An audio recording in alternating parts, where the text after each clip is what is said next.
Halo teman-teman semua, kembali lagi bersama saya Remote Limau. Pada pertemuan yang ke-13 ini, saya akan membahas tentang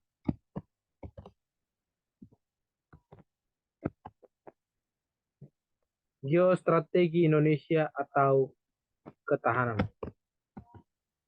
Geostrategi Indonesia mengacu pada pemahaman tentang posisi geografi Indonesia dalam hubungannya dengan keamanan dan kepentingan nasional.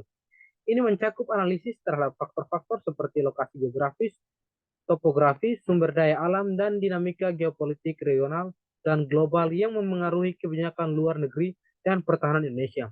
Sementara itu, keterangan nasional mengacu pada kemampuan suatu negara untuk melindungi kepentingan dan eksistensinya dari berbagai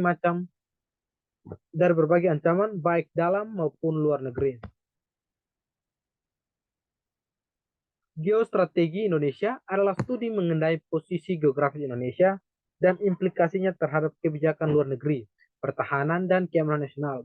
Ini melibatkan analisis terhadap faktor-faktor seperti lokasi, topografi, sumber daya alam, dan dinamika geopolitik regional dan global yang mempengaruhi kepentingan Indonesia.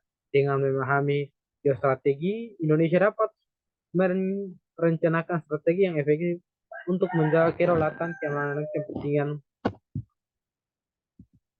nasional di tingkat nasional, regional, dan global. Apa yang berikutnya itu kita membahas apa itu ketahanan nasional. Ketahanan nasional mengacu pada kemampuan suatu negara untuk melindungi kepentingan dan eksistensinya dari berbagai ancaman, baik ancaman dari dalam maupun luar negeri. Ini melibatkan aspek militer, politik, ekonomi, sosial, budaya, dan lingkungan. Tujuan dari ketahanan nasional adalah untuk menciptakan kondisi yang stabil dan aman bagi negara dan warga negaranya, serta untuk menjaga kedaulatan, integritas teritorial, dan keberlanjutan pembangunan nasional. Dalam konteks Indonesia, ketahanan nasional juga mencakup upaya untuk mengatasi tantangan unik seperti bencana alam, radikalisme, dan masalah keamanan maritim di wilayah kepulauan. Berikut yaitu unsur-unsur ketahanan nasional. Yang pertama yaitu ketahanan militer, di mana kemampuan untuk melindungi wilayah negara dari ancaman militer dan mempertahankan kedaulatan nasional. Yang kedua yaitu ketahanan politik, di mana stabilitas politik yang menciptakan kondisi yang kondusif untuk pengambilan keputusan yang efektif dan penyelesaian konflik internal. Dan yang ketiga yaitu ketahanan ekonomi, di mana kemandirian ekonomi yang memungkinkan negara untuk bertahan terhadap tekanan ekonomi eksternal dan mencapai pertumbuhan ekonomi yang berkelanjutan.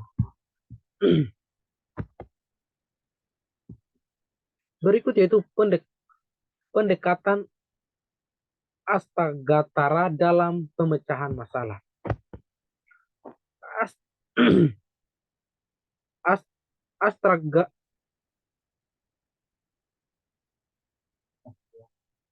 Astragatra merupakan konsep yang digunakan dalam memahami dan menganalisis ketahanan nasional Indonesia.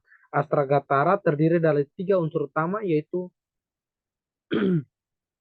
dalam menggunakan pendekatan Astragatara untuk memecahkan masalah Indonesia, langkah-langkah yang dapat dilakukan adalah berikut. Yang pertama yaitu mengidentifikasi masalah yang dihadapi dengan menggunakan kerangka Astragatara, misalnya masalah kemiskinan dapat dikaji dari aspek ekonomi, sumber daya manusia, dan sosial budaya. Yang kedua, menganalisis keterkaitan antara unsur-unsur Astragatara yang terkait dengan masalah tersebut, misalnya masalah kemiskinan dapat dipengaruhi oleh faktor ekonomi, sumber daya manusia, dan sosial budaya.